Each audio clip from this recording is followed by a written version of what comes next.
Hey YouTube, how's it going? Kevin Cleary here with a knife video, and today I've got my full review of the Spyderco Polestar. Now, I want to begin this review by asking a question. If you're a big Spyderco fan out there and you're watching this, let me know in the comments below if you plan to get one of these. Or furthermore, I'd like to discuss in the comments if this knife is justified when the bird already exists. You know, maybe you'll just buy a bird knife, or maybe you already have a Tenacious and a Para 2 and a Bird Raven 2, and you don't feel like there's justification then to pick up this knife, or maybe you do. And if you do, I'd love to hear both sides of that discussion. Certainly that's the consideration that's been going on in my head as I have looked at this knife. Now, let me move on from that for a second and say this. From a strictly construction sort of reviewer standpoint, where someone is asking me, hey, is this a good knife? Is it worth buying? It is a good knife. Okay, there's no question. It's well built. I like the materials. I like the design. It's comfortable. The blade steel is where it needs to be. So there's nothing about this knife that I would point to and say, yeah, don't buy it. Okay, really, sincerely, there isn't. But the question that I have is, why not just buy something else? And so it seems almost like Spyderco is kind of competing with itself with this knife. And that's okay, right? Variation is important, and I'm sure there will be some people for whom this knife is just perfect. In fact, I may be one of those people because I do really, really appreciate this knife. So let's go ahead now with that qualification in the back of our minds and get into our full discussion of the various specific points of the knife, starting with size and weight. So this guy is 7 7/8 inches overall. The blade is 3 and just under 3/8. So it's a little over 3 5/16. It's a little under 3 3/8. Handle on here is 4 9/16 inches, and it weighs in at 3.8 ounces. So that size and weight is a pretty average size and weight. It's about right where it needs to be for an EDC knife. It's light enough and small enough to be very easy to carry. It's got almost enough blade length, and that's one complaint I have. I wish there were a little more blade here, especially considering the blade to handle ratio is just a little short or a little off for me. I'd like to see, you know, at least another 1/4 inch of blade length here. But that's, you know, Spyderco, by the way, didn't call and ask if they should put a longer blade on here. I just kind of wish that they would. And that's one of the things to me that would make this knife stand out and go from a good knife to really, really a great, outstanding, highly recommended knife, rather than just, yeah, it's definitely recommended. Okay, now let's talk about the blade. It is a leaf-shaped blade, fairly typical from Spyderco. It's a little more spear pointish than, say, the Tenacious. I'll pull out Tenacious here for just a second so you can see, you know, both of these are drop point or leaf-shaped blades, but the Polestar definitely has more of that spear point where there's an even sort of direction happening on both the spine and the sharpened blade or sharpened edge, where the Tenacious, you can see that it's a little flatter here and comes up in the belly to meet at that point. Okay, so it's a little more leaf shape, and I actually do really, really like that. I find myself drawn to knives of that style with that kind of shape to them. Full flat grind, BD1 steel, which is a very good steel and certainly a step up from a budget steel. Now, I wouldn't really call this a super budget friendly knife. I think these are at $59.99 most places right now. I suspect that's going to go down. In fact, I hope it does, considering that the Raven 2, which this is based on, is $44.97 at Knife Center right now. It just seems like, you know, very, very so similar to that it's hard to justify an extra $15 in price point. Anyway, we're still talking about the blade. It is a full flat ground blade, very, very nice and thin behind the edge. Sort of a middle ground. It's a little thinner than, say, a Para 2. It's a little thicker, although very, very little than the Tenacious. But it is definitely a nice slicing blade, reasonably thin behind the edge. BD1 steel is going to be a great performer and certainly a step up from sort of the $30 to $40 knives, okay, for sure.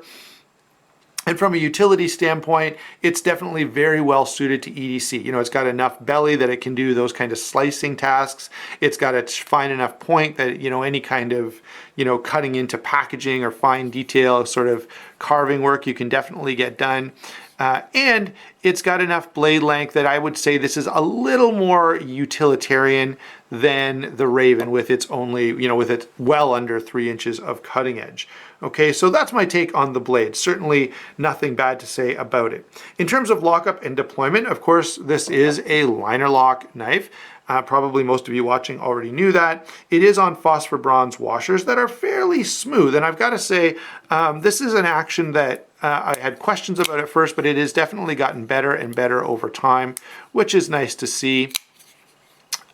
I will say I appreciate the larger round hole. So the hole on this guy is 14 millimeter hole, same as what's on, you know, the Manix 2, the Para 2, bigger than the Tenacious. If you've got a Tenacious, you're familiar with the size of that hole.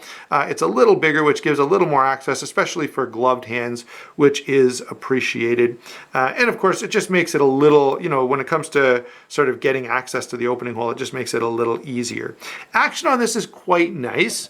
Okay, there's enough detent here that I can, you know, I can get a nice spider flick going, or even a thumb flick. Definitely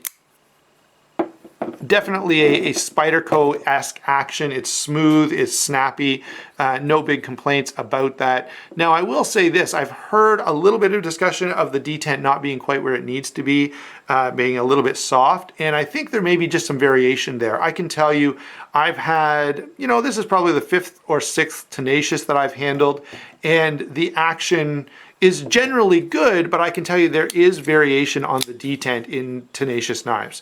You know, I've had a number of them and they were all just a little bit different. So that could also be the case with the Polestar. I could have this one here with a slightly stiffer detent, although it's not too stiff. Someone else could have one that's much stiffer or much softer. So there could be a little bit of variation in that, especially if these are made in the same plant as the Tenacious, you know, if they're kind of doing a lot of the same processes and hitting the same tolerances. Now I'll say that my perception is this is a little higher quality, okay, than the Tenacious line. I could be wrong on that, but it just feels in hand like it's just a little tighter, okay? Which I would say is a good thing. Will, let me comment on one other feature of the lockup here. There's a little bit of jimping here on the lock bar, which I do appreciate. And I also appreciate this large cutout. Makes the lock bar very accessible, which is nice, okay? Now, one thing, actually, let's stop there before we before we get into ergonomics. So let's go ahead and talk now about the handle. The handle is nice feeling G10, and it is nice to see this different pattern. It's a really different looking. They call it gray. Obviously, you know, if you're looking at this on my camera and in person, it definitely looks quite blue. So I would call it sort of a blue G10, although yeah, it's sort of a grayish blue. The one thing about this to notice is that the blue layer is just that. It's a layer. Okay, the rest of it, let's see if I can show you here. You can see the rest of it there is sort of the natural colored G10.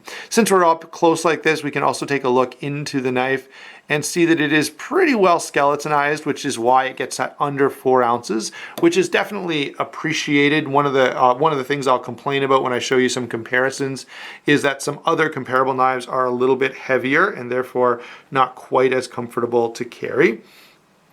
So I definitely feel like the skeletization is a win.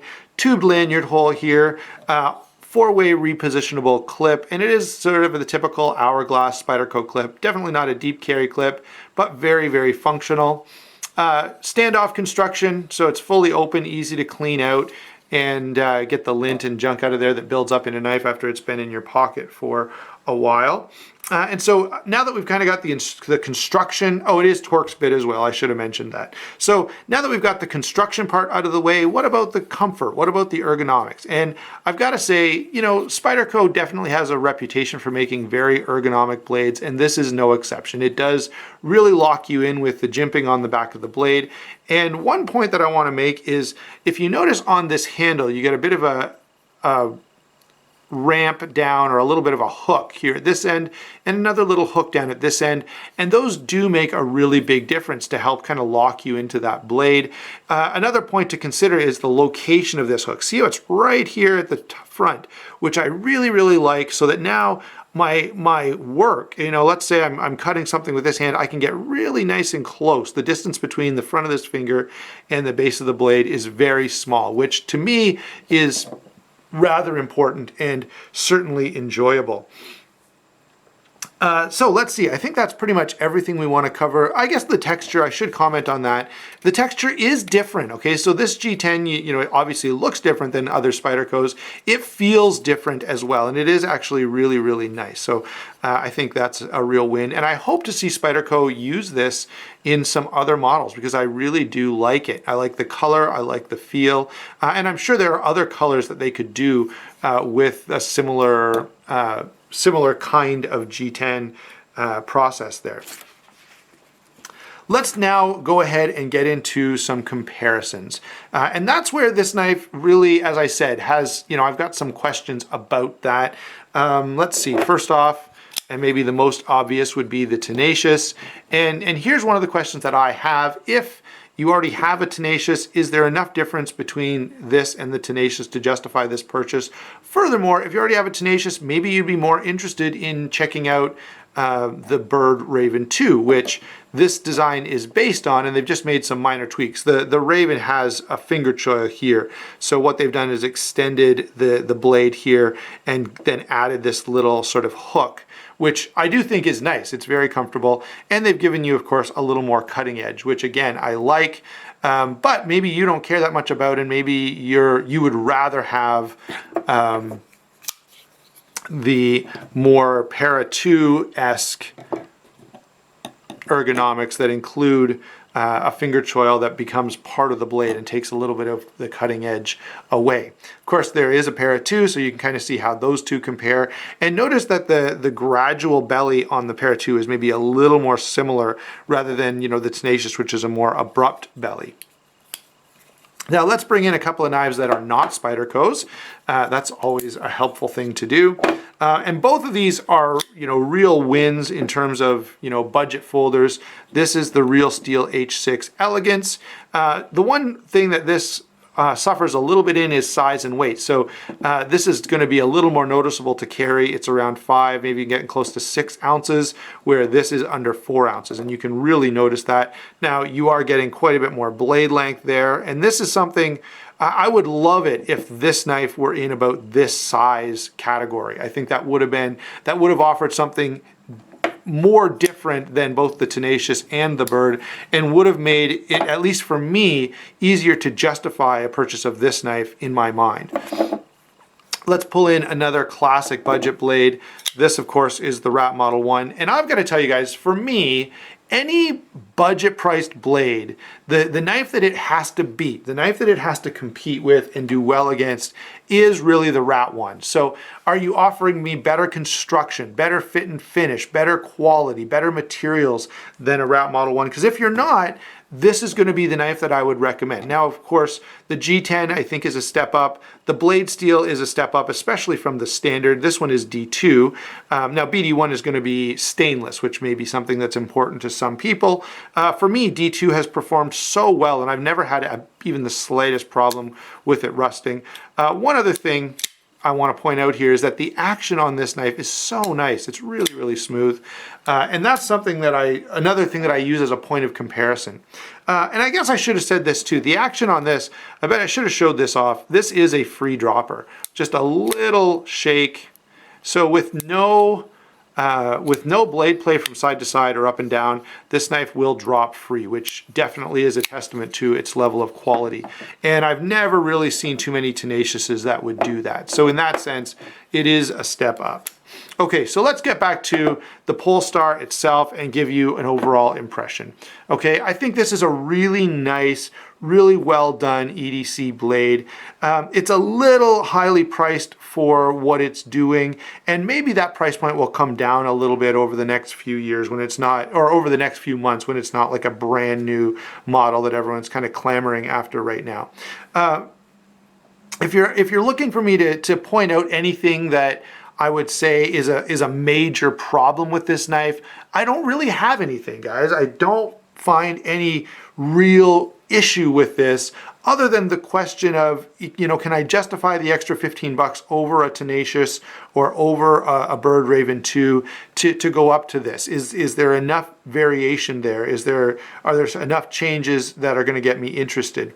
If you're new to Spyderco, I think this is a great point to sort of get in. It gives you, a level of quality that's really nice. It gives you a pretty decent blade steel, and you're not having to spend quite as much as you would on, say, a Para 2 or a Manix 2 or something like that. So it's a nice sort of entry knife for those who want something a little more than maybe the true budget Spyderco offerings, which, I've made no secret of the fact that I'm not a huge fan of them.